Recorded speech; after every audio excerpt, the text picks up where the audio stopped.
you want to go to the game, the only way to get them is to go through a third-party provider. But here's the problem. That opens up the door to get scammed. Not only will bullying and fighting not be tolerated, they could result in felony charges. You go on social media, there's one thing people can actually agree on, and that's that they can't wait for the election to be over. Many police departments across the metro are already using body cameras. A normal kidney is the size of a fist, but for a patient living with PKD, their kidneys can swell to the size of a football. That's why for those patients in need of an organ, they're reaching out to social media. A few moments later, police arrived on the scene. They took that man into custody. Fire and police crews still on scene, waiting for daylight until they can get inside. If not for this remaining police tape, you might not know anything even went down yesterday. CNN Money just put together this really helpful tool just to show us exactly how much premiums are increasing. Come on in here, Wayne, and let me give you an idea. On average, it's about 25% across the nation. In Kansas, though, 42%. In the state of Missouri, it's about 18%. It's one of the oldest tricks in the book. You see a Facebook post or a tweet, an Instagram video, or you get a phone call, email, or text telling you there's a problem with your polling station, or worse, your polling place is closed. The goal is to keep voters from showing up. If you receive communication regarding your polling station advice, contact your local board of elections. Imagine nailing one of the most important days of your career and then it only getting better because your celebrity crush seals it with a kiss. That's exactly what happened to Simone Biles when Zac Efron flew all the way to Rio to surprise her, and she caught it all on video. Take a look at this. It's pretty cool. Yeah. Oh man, that's adorable. So she also didn't just get one kiss out of the deal, she got two, because she didn't capture the first one on video, so he gave her another kiss. It's taking over Twitter and Facebook.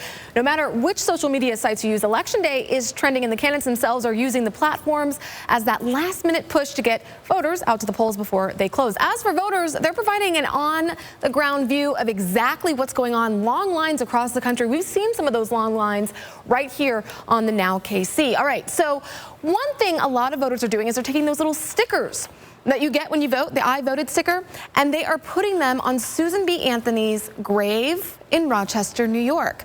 You'll remember Susan B. Anthony was one of the suffragettes who helped women gain the right to vote. And finally, last thing I want to tell you about is lots of people, they have election day fatigue. People are sick and tired of hearing about it. So this hashtag, post-voting stress relief, is now trending on Twitter. 41 Action News reporter Terra arrived in the neighborhood before police did. And Terra, you actually spoke with someone at the suspect's home.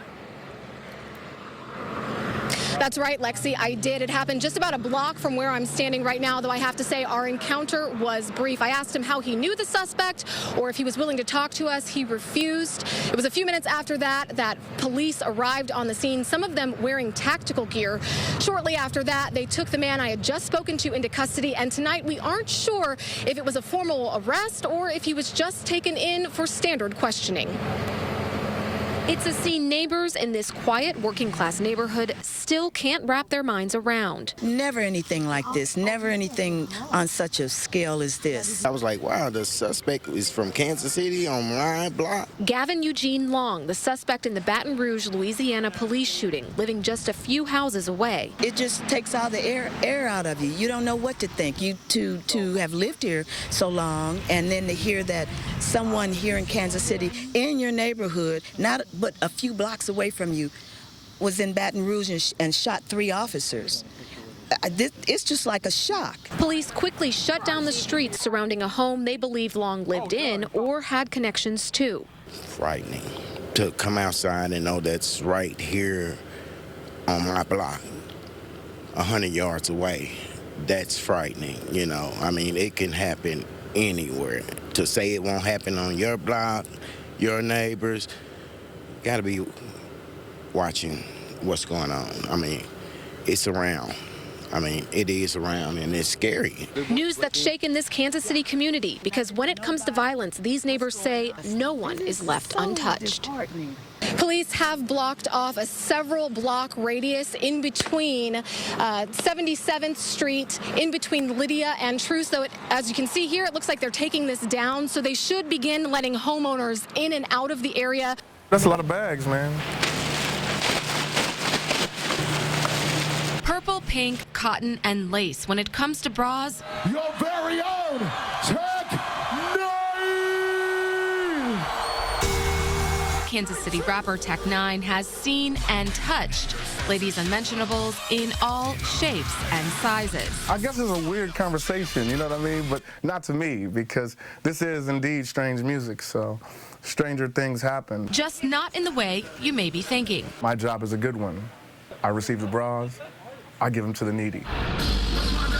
Each year, Tech plays 250 shows around the globe. I noticed that the better we did on stage, the more bras would come up on stage. And what comes back with him to Kansas City are tokens of appreciation close to the hearts of his fans. When it comes to the bras, is it just Kansas City? Or are you guys, when you're going city to city, you're collecting the bras and taking them with you? We kept all the bras, not being sick or anything like that. But I'm like, we can donate these bras. We can clean them and donate these bras at the end of the tours. You know what I mean? And give them to people that might need them, might be in need. Tech 9 donated hundreds of bras, in all more than 500, each one giving survivors of domestic violence hope and a reason to start over. All the bras go to Hope House, a Kansas City shelter that helps women and their children escape abusive homes. I don't wish that upon any kid, you know what I'm saying? Because I was one of those kids. So we had to get away together from my mom's abusive boyfriends. He knows the fear and the terror that his mom and he went through. And he can share that, and he can share that in a positive way and in a way that's going to reach people that we could never reach. Thank God we got out of that situation, so I hope for the women to find a way better situation, love instead of hate. A supportive gesture that just may turn victims into survivors.